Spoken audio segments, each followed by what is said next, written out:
Hi viewers, எல்லாருக்கும் வணக்கம். This is Praveen from Beats Digital Audio Systems. இப்போ நம்ம பார்க்க போகிறது வந்து ஒரு 4 வருஷத்துக்கு முன்னாடி ஒரு ஆம்பிளிஃபையர் பண்ணி கொடுத்தோம். 4 வருஷத்துக்கு கூடவே இருக்கும். நம்ம சேனலில் வீடியோ போட்டு கிட்டத்தட்ட 2019 வீடியோ போட்டிருந்தேன். இந்த மாடல் உங்களுக்கு வீடியோ போட்டிருந்தேன். இப்போது சர்வீஸ் வந்திருக்கு இந்த ஆம்பிளிஃபையர். என்ன கம்ப்ளைண்ட் கேட்டிங்கன்னா, ஏதோ 2 சேனல் பாடலை, 2 சேனல் மட்டும் பாடலை, ஐசி கம்ப்ளைண்ட்டாக இருக்கும் அப்படின்னு சொல்லிக்கிறாங்க. அதை மட்டும் நம்ம சரி பண்ணி கொடுக்க போகிறோம். இது எதுக்காக போட்டேன்னு கேட்டிங்கன்னா, இந்த மாதிரி நீங்கள் ஆம்பிளிஃபையரை கரெக்டாக யூஸ் பண்ணிங்கன்னா இன்னும் லைஃப் வரும். இது வந்து 4 வருஷம் அப்படின்றது ரொம்ப ரொம்ப கம்மியான வருஷம் தான். இன்னும் நீங்கள் ஒரு ப்ராப்பராக ஆம்பிளிஃபையரை வாங்கி ப்ராப்பராக செய்கிறவங்கள்ட்ட கொடுத்து வாங்கினீங்க அப்படின்னா இன்னுமே உங்களுக்கு லைஃப் நல்லாயிருக்கும். நீங்கள் மெயின்டைன் பண்ணுறதை பொறுத்து இந்த அசம்பிள்டு ஆம்பிளிஃபையர் 10 வருஷம் 15 வருஷம் 20 வருஷம் அதுக்கு கூட நீங்கள் வச்சு யூஸ் பண்ணலாம். யூஸ் பண்ணுற விதத்தை பொறுத்து தான். இது வந்து டிஜிட்டல் டைப்பில் பண்ணியிருந்தோம். இது ஃபுல் பேக்கேஜ் பார்த்திங்க அப்படின்னா 4 இன்ச் சரௌண்டிங்கும் 10 இன்ச் சப்வூஃபரும் போடுற மாதிரி டிசைன் பண்ணியிருந்தோம். ரிசல்ட்டு நல்லாயிருக்கும். இன்டீரியர் பார்த்திங்கன்னா இதுதான் இன்டீரியர். இதில் வந்து பெருசாலாம் எதுவுமே போகல. 726 2 டிரான்சிஸ்டர் பர் சப்வூஃபர். டிரான்சிஸ்டர் கிடையாது, ஐஆர்எஃப் போர்டு, ஐஆர்எஃப் மாஸ்பெட்டில் போட்டிருந்தோம். சப்வூஃபருக்கு ஜெம்டெக் கிட்டு வந்து இது வந்த புதுசு. ஸ்டார்டிங்கில் முத வந்தப்போ நம்ம யூஸ் பண்ணோம் அந்த போர்டு. இப்போ நம்ம வேறு போர்டு யூஸ் பண்ணிட்டுருக்கிறோம். நம்ம கொஞ்சம் கன்வெர்ட் ஆகிட்டு வந்த போர்டுலேருந்து வேறு பிராண்டு போர்டு தான் இப்போ நிறைய யூஸ் பண்ணிகிட்டு இருக்கிறோம். அது கொஞ்சம் நம்மளுக்கு யூசர் ஃப்ரெண்ட்லியாக இருக்குது, கொஞ்சம் சப்போர்ட் அதிகமாக இருக்குது அப்படின்றதுனால அது யூஸ் பண்ணிட்டுருக்கிறோம். இதுவும் நல்ல போர்டு தான், நல்லா தான் இருக்கும். மற்றபடி வேறு என்னென்னு பார்த்தீங்கன்னா, பெருசாக எதுவும் பண்ணல. ஸ்பீக்கர் ப்ரொடெக்ஷன் அந்த மாதிரிலாம் எதுவும் பண்ணல. ஆன் ஆஃப் சவுண்ட்லாம் இதில் லைட்டாக இருக்க தான் செய்யும். ஆனால் லைட்டாக இருக்கும், ரொம்ப இருக்காது, லைட்டாக இருக்கும். அந்த மாதிரி தான் டிசைன் பண்ணிக்கிறோம். எதுக்காகனா நீங்கள் மெயின்டைன் பண்ணிங்கன்னா அசம்பிள் ஆம்பிளிஃபையர் நல்லாயிருக்கும், லைஃபும் இருக்கும். நீங்கள் home theatre, branded home theatre, readymade home தியேட்டருக்கு போகிறதுக்கு நீங்கள் அசம்பிள் ஆம்பிளிஃபையர் வரலாம்.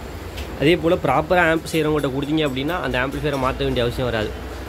இப்போ இந்த கஸ்டமருக்கு வந்து இதுவே அதிகமான எஃபெக்டாக தான் இருந்தது. அவங்களுக்கு இதுவே போதும் அப்படின்னு சொன்னாங்க. இதுவே நல்ல ரிசல்ட் இருக்கும். அதாவது ஒரு கஸ்டமருக்கு ஒரு தேவை இருக்கும்.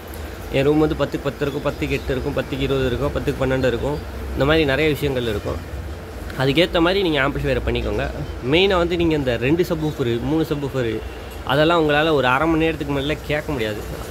அதுக்கேற்ற மாதிரி பண்ணிக்கோங்க. இப்போ உங்களோட தேவை என்னென்னா, நீங்கள் அதிகமான வோல்டேஜ் போகும்போது அந்த பவர் ஆம்ப், இப்போ மார்க்கெட்டில் இருக்கக்கூடிய பவர் ஆம்ப் அனைத்துமே ஒரு 24 வோல்ட்டு 28 வோல்ட்டு அவ்வளோதான் டிசைன் பண்ணிக்கிறாங்க. அதாவது ஏசி வோல்ட்டு கொடுக்குற மாதிரி தான் மேக்ஸிமம் நான் பார்த்த வரைக்கும் பண்ணியிருக்காங்க. அதுக்கு மேலே வோல்டேஜ் போகும்போது உங்களுக்கு ஆம்பிளிஃபையரோட லைஃப் குறையும். இந்த ஆம்பிளிஃபையர்லாம் அதிக வாட்டேஜ் உங்களுக்கு எடுக்காது, கரண்ட் பில் அதிகம் எடுக்காது. நீங்கள் 24 மணி நேரம் வேணாலும் ஓட்டலாம். இப்போ சொல்கிற மாதிரி நீங்கள் 15 ஆம்பியரு 10 ஆம்பியரு அதுக்கு மேலே டிரான்ஸ்ஃபார்மர்லாம் யூஸ் பண்ணி நீங்கள் கண்டினியூஸாக ஓடும்போது ஹீட்டு பார்த்தீங்கன்னா அந்த ஆம்பிளிஃபையர் மேலே கையே வைக்க முடியாது, அந்தளவு ஹீட் ஆகும். ப்ளஸ் உங்களுக்கு கரண்ட் சார்ஜ் அதிகமாகும். ப்ளஸ் உங்களுக்கு அதில் பாதி வால்யூமுக்கு மேலே உங்களால் கேட்கவே முடியாது. அப்படின்றப்போ அந்த இடத்துல பவர் எஃபிஷியன்சி வேஸ்ட் அதிகம், ரொம்ப பவர் லாஸ் அதிகமாக இருக்கும். அந்த டிரான்ஸ்ஃபார்மர் ரன் ஆரம்பித்தோடனே அது ஒரு பாதி கரண்ட்டு சாப்பிட்றோம், பவர் ஆம்ப் ஒரு பாதி கரண்ட்டு சாப்பிட்றோம். இந்த மாதிரி எக்கச்சக்கமான பவர் லாஸ் இருக்கும். அதனால நம்மளுக்கு தேவை எதுவோ அதுக்கேற்ற மாதிரி பண்ணிக்கோங்க. இப்போ நம்ம இதை க்ளீன் பண்ணி ரெடி தான் பண்ண போகிறேன். அது இப்போது முடிஞ்சால் இதில் நான் சேர்த்து அட்டாச் பண்ணி போடுறேன். நீங்கள் அதே போல் எதுக்காக மெயினாக போடுறேன் அப்படின்னா, நீங்கள் சூஸ் பண்ணக்கூடிய டெக்னீஷியன் வந்து கரெக்டான டெக்னீஷியன், ஓரளவு ஆடியோ பற்றி தெரிஞ்சிருந்துச்சு அப்படின்னா அவங்களுக்கு பண்ணி கொடுக்குற ஆம்பிளிஃபையர் வந்து லைஃப் ஒர்க்கும் ஈஸியாக இருக்கும். இப்போ இந்த ஒயரிங்லாம் பார்த்தீங்கன்னா நான் வந்து உங்கள்கிட்ட சொல்லியிருப்பேன் ஏற்கனவே, இந்த ஸ்லீவ் போட்டு பண்ண மாட்டேன். அதே சமயம் குவாலிட்டியான ஒயர்ஸ் தான். ஒயரோட குவாலிட்டியே உங்களுக்கு தெரியும். 13/46ன்னு சொல்லிட்டு ஒரு பிராண்டு, மாருதின்னு ஒரு பிராண்டு, அது யூஸ் பண்ணுறோம். 2-3 பிராண்ட்ஸ் இருக்குது. அதில் நம்ம மாருதி பிராண்டு தான் அதிகமாக யூஸ் பண்ணிகிட்டு இருக்கிறோம். இந்த ஒயரை நீங்கள் இன்றைக்கி, அதாவது 4 வருஷம் ஆயிடுச்சு இந்த ஒயர் போட்டு. நான் இந்த குவாலிட்டி ஒயர் போட்டு கிட்டத்தட்ட ஒரு 4 இயர்ஸ் ஆகிடுச்சு. இன்றைக்கி நீங்கள் இதை கட் பண்ணிவிட்டு ஸ்லீவ் எடுத்துகிட்டு இந்த பார்த்தீங்கனாலே தெரியும் ஒயரோட குவாலிட்டி எப்படி இருக்குன்னு. அப்படியே இருக்கும், 4 வருஷம் ஆன மாதிரி தெரியாது. இதை கட் பண்ணிவிட்டு நீங்கள் ஸ்லீவ் எடுத்துகிட்டு இப்போ பற்ற வச்சிங்கனாலும் சால்ட்ரிங் வந்து கரெக்டாக ஃபிக்ஸ் ஆகும், பிடிக்கும். என்ன ரீசன்னா இதோட குவாலிட்டி, இந்த ஒயரோட குவாலிட்டி அந்த மாதிரி இருக்கும். அதே இன்றைக்கி உள்ள இப்போ கண்டிஷனில் உள்ள ஒயர்ஸ் நிறைய டெக்னீஷியன் யூஸ் பண்ணுற ஒயர் திக்காக இருக்குது, நல்லா வலுவலுன்னு இருக்கும். ஒயரே ஒரு மாதிரி பலன்னு இருக்கும். அது ஒரு 6 மாதம் ஆம்பிள் 6 மாதம் ஓடிச்சுனாலே கட் பண்ணிவிட்டு நீங்கள் ஸ்லீவ் எடுத்துகிட்டு சால்ட்ரிங் பண்ணிங்கன்னா சால்ட்ரிங் பிடிக்காது, அந்த ஒயருக்கு உள்ளே கருத்து போயிடும். அந்த மாதிரி ப்ராடக்ட்லாம் யூஸ் பண்ணுறாங்க. அப்போ வந்து உங்களுக்கு கொஞ்சம் எக்ஸ்பீரியன்ஸான டெக்னீஷியன் நீங்கள் கொடுக்கும்போது அவங்களுக்கு தெரியும் இந்த மாதிரி இந்த குவாலிட்டி தான் போடணும். ஏன் லோ பட்ஜெட், இதெல்லாம் நான் லோ பட்ஜெட்டில் கொடுத்த ஆம்பிளிஃபையர் தான். லோ பட்ஜெட்டுக்கே நம்ம இந்த மாதிரி குவாலிட்டியான ஒயர்ஸ் தான் யூஸ் பண்ணுறோம். ஃபியூச்சரில் நம்மளுக்கு எதுனா கம்ப்ளைண்ட் வரும்போது இப்போ 4 வருஷத்துக்கு அப்புறம் கம்ப்ளைண்ட் வந்திருக்கு, ஐசி போயிருக்கு, அந்த 76 தான் போயிருக்குன்னு நினைக்கிறேன். அதை செக் பண்ணி பார்க்கணும்.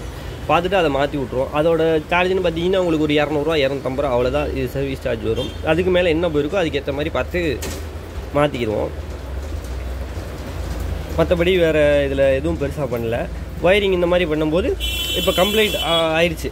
நான் இந்த மாதிரி ஒயரிங் பண்ணியிருக்கிறேன் ஓரளவு. ரொம்ப நீங்கள் போட்டு நீட்டாக உள்ளே விட்டு ஸ்லீவ் போட்டு எடுக்கும்போது இப்போ கம்ப்ளைண்ட் அப்படின்றப்போ எனக்கு வந்து கண்டுபிடிக்கிறதுக்கு அதை வேலை பார்க்குறதுக்கு ரொம்ப நேரம் ஆகும்.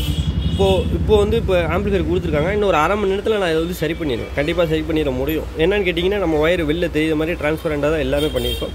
எந்த இடத்துல கம்ப்ளைண்ட் அப்படின்றப்ப இந்த போர்டை நான் அழகாக இந்த 2 நட்டு இருக்கும், நட்டையும் கழட்டிட்டு இந்த போர்டை அழகாக தூக்கலாம். இப்போ மேலே வர்ற அளவுக்கு கிடச்சிரும். நான் இந்த ஐசியை அப்படியே வச்சு சால்ட்ரிங் பண்ணி டீசால்ட்ரிங் பண்ணி ஐசி எடுத்துகிட்டு ஐசியை மாற்றிட முடியும். இதுவே நான் உள்ளே ஒழிச்சு டைட்டாக அக்யூரேட்டாக பண்ணியிருப்பாங்க பார்த்தீங்களா, அந்த நூல்லாம் போட்டு கட்டி ஏதோ இந்த கொத்தனார் அளவு எடுத்து நூல் பிடிச்சி கட்டுவாங்க பார்த்தீங்களா, அந்த மாதிரி கட்டி ஆம்பிளிஃபையர் பண்ணியிருந்தாங்கன்னா நான் இதை பிரிக்கிறதுக்கே ஒரு நாள் ஆகும். இப்போ அந்த ஒரு நாளுக்குள்ள காசையும் நான் அந்த கஸ்டமர்கிட்ட தான் வாங்குகிறேன். ஒரு நாள் எனக்கு ஒரு மினிமம் வருமானம் அப்படின்னு பார்த்தீங்கன்னா ஒரு 1000 rupees நான் ஏர்ன் பண்ணணும். அப்படின்ற பட்சத்தில் இந்த ஆம்பிளிஃபையர் நான் பிரித்து வேலை பார்க்கவே ஒரு நாள் ஆணுச்சு அப்படின்னா அந்த 1000 ரூபாயும் நான் அந்த கஸ்டமர்கிட்ட தான் வாங்கினேன். அப்படி நான் பண்ணுறதுனால உங்களுக்கு என்ன பெனிஃபிட் இருக்குன்னு எனக்கு தெரியல.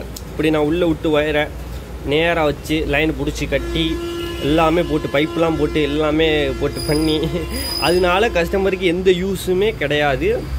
அதனால லாஸ் தான் உங்களுக்கு, கஸ்டமர் சைடு வந்து லாஸ் தான். இப்போ நான் இப்படி பண்ணுறதுனால இந்த ஆம்பிளிஃபையர் பாடாமல் இருக்காது, ஹம்மிங் நாய்ஸ் வரப்போகிறது கிடையாது, எந்த பிரச்சனையுமே. நான் இப்படி ஒயர் பண்ணியிருக்கிறதுனால எந்த பிரச்சனையுமே வராது.